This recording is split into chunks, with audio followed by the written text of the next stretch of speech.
Девушка, one girl, девушки, girls. Okay? The next letter, which is a missing vowel from that graph, was yo. Usually they don't even bother to put the 2 dots on it. They know that it is the one which has the 2 dots on it. But they're still writing it just like it was ye. They immediately know and recognize when this letter is ye and when this letter is yo. One of the words which times when you will find it is in the word еще, more, еще. Вы хотите еще? You would like more. Еще раз. Once again. Еще раз, пожалуйста. Once again, please. Я не слышал. Еще раз, пожалуйста. Я не понял. Еще раз, пожалуйста. I didn't hear. Once again, please. I didn't understand. Once again, please. Okay. Sometimes this word is used in expletives, such as ё-моё.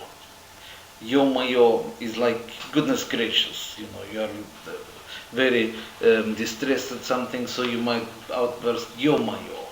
Another is the same as ёлки-палки. Both of these expressions are like, so as not to say something else, which is much ruder, which also begin with yo, but I'm not going to teach you it, because it's too rude for this course. You have to find it out on your own. Too bad. So, finally, the letter, this is the third from last letter of the Russian alphabet, and the final letter of today's lesson is U. I don't mean you, I mean U, the letter U, the soft version of U. And this is a very good letter. It comes in all parts of the word. For example, at the beginning, you have humor. It means humor in English. Humor. You also have the word Yuri, is the name like George in English. You also have President of Ukraine, who is called Yushchenko. So he also has this letter in the name. Okay, the Ukraine itself is actually Ukraina, so you don't have a U in it at all, which is a little bit surprising, considering the president is called Yushchenko. You could really have a U in it and it would all match, but they decided not to. And of course you'll also find that the U at the end of the word is a very frequent ending for the first person singular in a verb. I am doing something. Я делаю. Okay? For example, я люблю ее. Notice the yo again there. Я люблю ее means I love her. Так? Я люблю тебя. I love you. This course would not be complete without teaching you to say Я люблю тебя. So, there you have it. Don't forget that one. You might need it if you are going to Russia. Seriously now. So, this is the 4 missing vowels. Remember, we have a little bit to talk more about these matters next time when we come to discussing the last 2 letters, which are the hard sign and the soft sign. We need to talk a little bit more about hard and soft. Remember which is the hard vowels and which is the soft vowels. We will also next time discuss a little bit how not all of these vowels can function together with all of the letters. Some consonants are always soft, some consonants are always hard. And so there are certain spelling rules which are applying to them. And we will discuss those next time. And then in the 10th lesson we will also talk a little bit about the Russian alphabet, how it is handwritten, and the correct order in which it appears in dictionaries, which we did not use to teach it because it's not very practical. But I can't finish the course on the Russian alphabet without putting it all back in the right order. Okay? So what I have to tell you now is, you know all of the letters in the Russian alphabet except for two.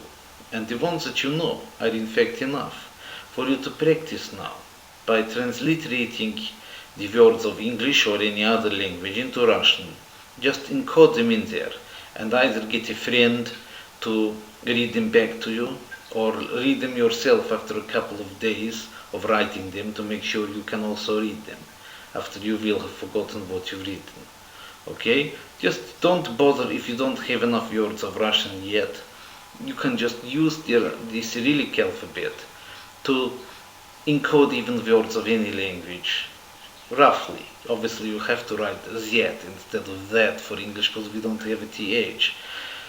But you can pretty much encode the words of English or German or anything else like that into Cyrillics. There are certain traditions for doing so, certain accepted conventions as to how certain things are transliterated into Cyrillics. But it doesn't matter. As long as you can read, encode the words into Cyrillics and read them back yourselves and find what you wrote, then it means you are giving good practice to the Russian alphabet, and you should really spend a couple of weeks going through using this alphabet just to encode together with your friends the English words into Russian letters. And this will be the best practice for now. And in the next lesson I will come back with the hard and soft sign and a little bit more discussion of those concepts. And I look forward to seeing you then. Goodbye for now. And of course I'll be back in a minute with the joke and the song, but they will be very short today. Okay. Knock, knock. Who's there? Ivan. Ivan who? I want to make this joke a lot shorter than the other ones. It's the way I'm telling them. Okay, and now the song.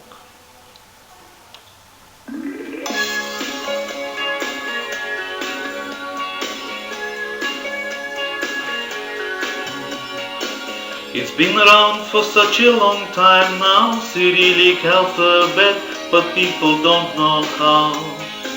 And why should they read only Latin script when that Latin script belongs in the crypt?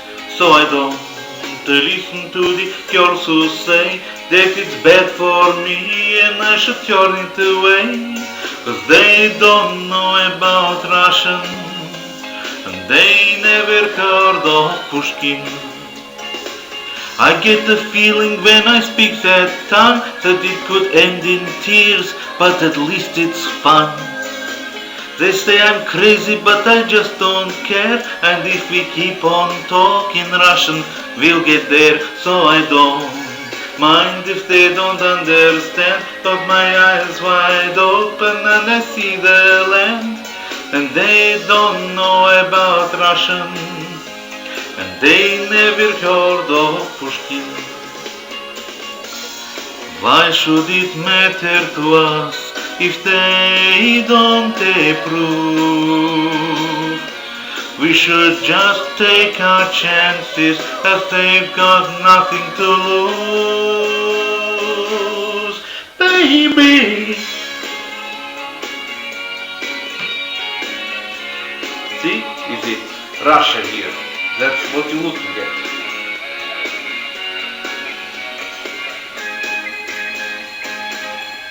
Baby, there's no need for living in the past.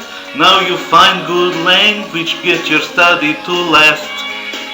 I tell the others they don't bother me, 'cause when they read the text they don't see what I see. So I don't listen to their wasted lines. Got my eyes wide open, reading hard and soft signs. They don't know about Russian, and they never heard of Pushkin. No, I don't listen to their wasted lines. Got my eyes wide open for the hard and soft signs, but they don't know about Russian, and they never heard of Pushkin. It's such a shame. Это так жалко. Never heard of Pushkin. It's a terrible thing. Окей. Спасибо большое и до свидания. До следующего раза.